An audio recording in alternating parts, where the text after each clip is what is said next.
रानो चिड़िया का पति टुन्नू चिड़ा अपने खेतों में काम करता था। चिड़िया और चिड़िया के बच्चे अपने पापा के साथ खेतों में काम करते थे। यही वजह थी कि चिड़िया के पति की फसल हमेशा अच्छी होती थी। आप खेतों में बीज गिरा दें, उतनी देर में बच्चों को लेकर लाल मिर्ची तोड़ देती हूँ। मम्मा मेरी टोकरी कहाँ है? आज मैं आप लोगों से ज्यादा काम करूँगा। कोको तुम कभी मुझसे जीत नहीं सकते। बहुत अच्छे मेरे बच्चों, हमेशा ऐसे ही काम करते रहना। साथ वाला खेत कालू कौवे का था। वो अकेला खेत में काम करता था। काम ज्यादा होता था, लेकिन कालू कौवा वो काम करते करते थक जाता था, तो वो पेड़ की छांव में बैठ जाता। मैं अकेला क्या क्या करूं? मेरा परिवार तो मेरे काम में हाथ भी नहीं बटाता। उधर चिड़िया का परिवार है, सब मिलजुल कर काम करते हैं। कौवे की फसल हमेशा ही थोड़ी होती थी। शाम को जब कालू कौवा घर जाता है तो अपनी पत्नी गौरी कौवी से कहता है, साथ वाले खेत में जाकर देखो, उनके खेत में हरियाली ही हरियाली है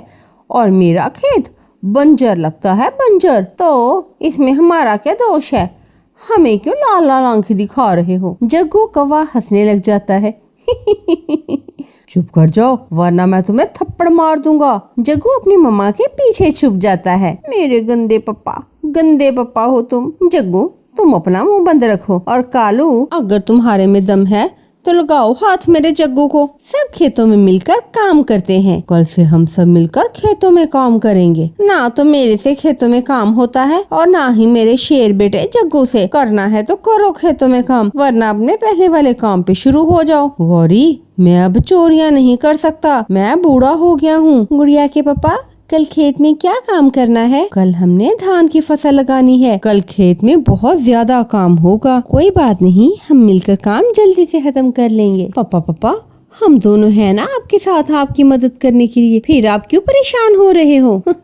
सुन लिया गुड़िया की पापा, हमारा बेटा बहादुर हो गया है ना। हमारा बेटा हमारे काम में हमारी पूरी मदद करता है। दूसरे दिन सुबह ही सुबह चिड़िया परिवार अपने खेतों में काम पे जाता है और धान की फसल लगाना शुरू कर देता है। इनका काम तो जल्दी हो जाएगा, लेकिन मेरा तो भी बहुत सारा काम पड़ा है। कालू कौवा चिड़िया के खेत में जाता है। थोड़ा पानी है पीने को? मुझे तो बहुत प्यास लगी हुई है। थोड़ा क्यों, आपका जितना मन करे आप उतना पानी पी लो। लेकिन कालू भैया आप इतनी धान की फसल कैसे लगाओगे? गौरी से कहते वो आपके साथ आ जाती तो आपका काम भी जल्दी हो जाना था। चिड़िया तुम तो जानती हो गौरी कौवी को, ना ही खुद मेरे साथ काम करती है और ना ही जग्गू को करने देती है। उनकी तो इच्छा है मैं फिर से चोरियां करने लग जाऊं। कालू यार अब फिर से वो काम शुरू ना कर देना, क्योंकि तुम्हें वो वाली ताकत नहीं रही। भैया थोड़ी रोटी भी खा लो। नहीं, पहले मैं थोड़ा काम करूंगा फिर खाना खाऊंगा। वो फिर से उठता है और अपने खेत में चला जाता है। कुछ दिन गुजरते हैं तो चिड़िया की धान की फसल बढ़ने लगती है, लेकिन कौवे के खेत में तो चंद पौधे ही धान के थे। एक दिन कालू अपनी पत्नी से कहता है, तुम्हें पता है चिड़िया के खेत में धान की बहुत अच्छी फसल हुई है, लेकिन हमारी फसल इतनी अच्छी नहीं हुई। तुम चलती तो हम थोड़े से और पौधे लगा देते धान के खेत में। अच्छा ठीक है, तुम चलो मैं आती हूँ, और हाँ जग्गू को अपने साथ जरूर ले आना। अच्छा देखूंगा, आता हूँ। थोड़ी देर बाद जग्गू और उसकी माँ गौरी कौवी घर से निकलते हैं तो गौरी की सहेली पिंकी उनसे मिलने आ जाती है। गौरी सहेली मैं तो तुमसे मिलने आई थी, लेकिन यहाँ तो तुम कहीं और ही जा रही हो। अरे नहीं, मैं तो जग्गू के पापा के साथ खेतों में काम करने जा रही थी। दूसरे जंगल में मेला लगा हुआ है, चलो हम वो देखने चलते हैं। पिंकी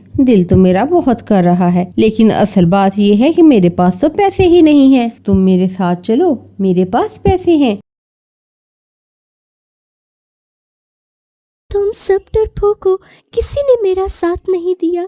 तुम सब देखते रह गए और वो जालिम चील मेरी सुनहरी को उठा कर ले गया। किसी ने मेरी कोई मदद नहीं की। आज ये बुरा समय मुझ पर आया है, लेकिन कल ये समय किसी और पर भी आ सकता है। लेकिन मेरी बात तुम सब गौर से सुन लो। मैं जाऊंगी और उस जालिम चील से अपनी बेटी को लेकर आऊंगी। मेरा दिल कहता है मेरी सुनहरी जिंदा होगी। मैं उन पहाड़ों से अपनी बेटी को लेकर आऊंगी। क्या हो गया है टुनटुनी चिड़िया तुम्हें? क्या पहले कभी ऐसा हुआ है कि चील कभी किसी बच्चे को उठा कर लेकर गया हो और वो बच्चा जिंदा हो। लेकिन कालू भैया, मेरी ममता इस बात को तस्लीम नहीं करती। मैं अपनी बेटी को वापस लेकर आऊंगी। लगता है टुनटुनी चिड़िया की सोच पर गहरा असर हुआ है। अब इसकी सोच काम नहीं कर रही तो हम क्या कर सकते हैं? बेहतर है इसे न रोका जाए। टुनटुनी चिड़िया अपनी बेटी सुनहरी के साथ हरी घास के घर में रहती थी। उसकी बेटी को चील उठाकर ले गई थी। सभी कहते थे कि उसकी बेटी को चील मारकर खा गए हैं, लेकिन वो इस बात को तस्लीम नहीं करती। न जाने क्यों उसका दिल ये कह रहा था कि उसकी बेटी जिंदा है। फिर टुनटुनी चिड़िया अकेली ही अपनी बेटी की तलाश में पहाड़ों की तरफ चलने लगती है। उड़ते उड़ते टुनटुनी चिड़िया बहुत दूर चली जाती है। सारा दिन सफर करने की वजह से वो बहुत थक भी जाती है और एक पेड़ पर बैठ जाती है। हे ऊपर वाले, मैं क्या करूं? मैं थक गई हूँ। सुबह से अपनी बेटी को ढूंढ ढूंढ के शाम होने को आई है और मैं इस जंगल में किसी को नहीं जानती। अब मैं कहाँ रहूंगी? जब तक मुझे मेरी बेटी नहीं मिल जाती तब तक तो मैं कहीं नहीं जाऊंगी। ये कहते हुए उसकी नजर नीचे पड़े हरी घास पर पड़ती है। अरे हाँ, मुझे याद आया, मेरी माँ ने तो मुझे हरी घास के घोंसला बनाना सिखाया था। अपने जंगल में भी तो मैं हरी घास के घोंसले में ही रहती हूँ। यहाँ भी हरी घास के घोंसला बनाकर ही रह लेती हूँ। ये कहकर वो नीचे पड़े हरी घास से अपना हरी घास का घर बनाने लगती है। कुछ देर की मेहनत के बाद वो बहुत ही सुंदर सा घर बनाने में कामयाब हो जाती है। उसके इस घर के पास ही बंटी कबूतर अपनी पत्नी के साथ अपने घर में रहता था। वो टुनटुनी के पास आता है। चिड़िया बहन, लगता है किसी और जंगल से आई हो, इसीलिए तुमने अपना इतनी मेहनत से हरी घास का घर बनाया है। हाँ कबूतर भैया, मैं साथ वाले जंगल से आई हूँ। आज सुबह जालिम चील मेरी बच्ची को उठा कर ले गया, इसीलिए मैं अपनी बेटी की तलाश में पहाड़ों की तरफ जा रही हूँ और मैं बहुत ज़्यादा थक गई हूँ।